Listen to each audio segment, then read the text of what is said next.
Hello my YouTube family, आप सभी को हमारे चैनल जसवाल नीट जी पे स्वागत है। आप सभी को पता है कि हमारे चैनल पे नीट के रिगार्डिंग हर छोटी छोटी और बड़ी से बड़ी अपडेट मिलती रहती है। आपको और भी बहुत सारी चीज़ें मिलेगी, जैसे 15 ईयर्स पीवाई की explanation, short notes PDF, top notes PDF, NCERT PDF, tricks, mnemonics, फार्मूले in physics, chemistry, biology. So guys, अगर आप हमारे चैनल पर नए हैं तो इसे सब्सक्राइब कीजिए और नोटिफिकेशन ऑन कर लीजिए ताकि आपको हर छोटी छोटी और बड़ी से बड़ी अपडेट मिलता रहे। सो गाइज, बिना देरी के स्टार्ट करते हैं डाइजेशन एंड ऑब्जर्वेशन के कुछ इंपॉर्टेंट डायग्राम, जिससे कि नीट में बहुत बार क्वेश्चन पूछा गया है और बोर्ड एग्जाम में तो आता ही है। सो गाइज, सबसे पहले देखते हैं anatomical region of the stomach. तो मैं बता दूं कि ह्यूमन स्टमक को बेसिकली 4 मेन पार्ट में डिवाइड किया गया है। सबसे पहले फंडस, जो ओसोफेगस से कनेक्टेड रहता है और यहाँ पे एयर रिलीज होता है। दूसरा होता है आपका कार्डियक पार्ट, जिसमें ओसोफेगस ओपन होता है। तीसरा होता है बॉडी, जो कि मेन पार्ट होता है और इसमें ही मेन डाइजेशन स्टार्ट होता है। लास्ट होता है आपका पाइलोडिक रीजन, जो ड्यूडेनम से कनेक्टेड रहता है। तो ये हो गया आपका 4 main part of the stomach. I think आपको यह समझ आ गया होगा। फिर देखते हैं नेक्स्ट।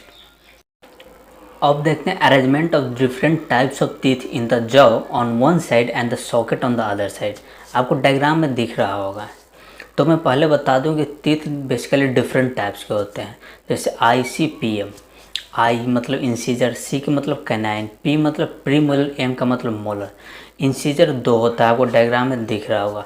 कैनाइन 1 होता है, प्री मोलर 2 होता है एंड मोलर 3 होता है। टोटल 8 एक साइड और 8 दूसरे साइड होता है, मतलब टोटल 16 हो गया आपका लोअर साइड में और सेम 16 हो गया ऊपर आपको ऊपर साइड में। टोटल आपका ह्यूमन एडल्ट के पास 32 दांत होता है।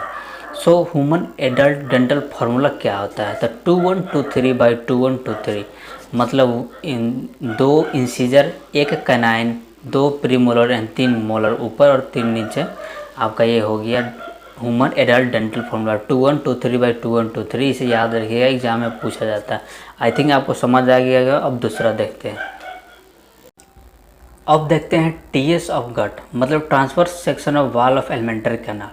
तो मैं बता दूंगा बेसिकली 4 लेयर होता है एलिमेंट्री कैनाल का। तो सबसे पहले होता है आपका सिरोसा, जो आउटर लेयर होता है। दूसरा होता है मस्कुलरिस, जो 2 सब लेयर में बटा होता है। जैसे आउटर इसका लॉन्गिट्यूडिनल होता है और इनर सर्कुलर होता है। इसको आप याद रख सकते हैं लोसी के नाम से, जैसे longitudinal outer, circular inner. Lossy, LOCI, lossy, longitudinal outer, circular inner. तीसरा होता है आपका सब म्यूकोसा और चौथा होता है म्यूकोसा। तो ये हो गया आपका 4 layer of alimentary canal from outside to inside. I think आपको समझ आ गया होगा। अब स्मॉल इंटेस्टाइन के सेक्शन को देखते हैं। जैसे आप सभी को पता है कि स्मॉल इंटेस्टाइन में माइक्रोविलाई होता है ऑब्जर्वेशन के लिए, जैसे आपको डायग्राम में भी दिख रहा होगा माइक्रोविलाई। लैक्टियल है, जो फैट और लिपिड ऑब्जर्वेशन में हेल्प करता है। कैपिलरी आर्टरी वेन, जो कि ब्लड ट्रांसपोर्टेशन में हेल्प करता है। और लास्ट हुआ आपका क्रिप्ट्स, जो 2 माइक्रोविलाई के बीच में होता है। आई थिंक आपको समझ आ गया होगा। अब देखते हैं डक्ट सिस्टम, लिवर का, गॉल ब्लैडर एंड पेंक्रियाज का। जैसे आपको डायग्राम में दिख रहा होगा, ऊपर में गॉल ब्लैडर है जिसे एक डक्ट निकल रहा है। उसके बगल में होता है लिवर, जिसमें 2 लोब होता है और हर लोब से एक एक डक्ट निकलता है और दोनों डक्ट मिल के बनाता है कॉमन हेपेटिक डक्ट। और common hepatic duct plus gall bladder duct दोनों मिलकर बनाता है कॉमन बाइल डक्ट। और पैंक्रियाज से एक डक्ट निकलता है, उसे कहते हैं पैंक्रियाटिक डक्ट।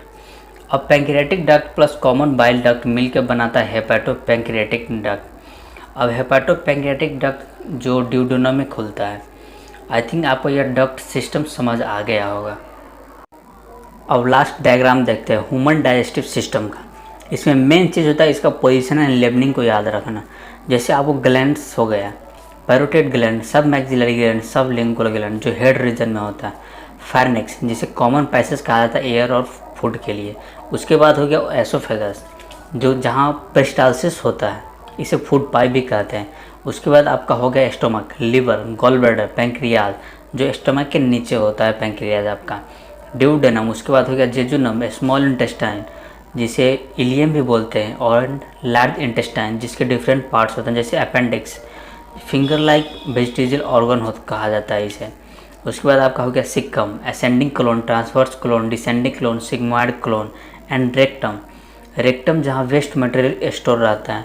एंड लास्ट हुआ आपका एनस, जिससे फिकल मैटर रिलीज आउट होता है, बाहर निकलता है। ये हो गया आपका पूरा डाइजेशन एंड ऑब्जर्वेशन का इम्पोर्टेंट डायग्राम। आई थिंक आप सभी को ये समझ आ गया होगा। फिर मिलते हैं नेक्स्ट वीडियो में नेक्स्ट चैप्टर के साथ। तब तक के लिए जय हिंद, वंदे मातरम।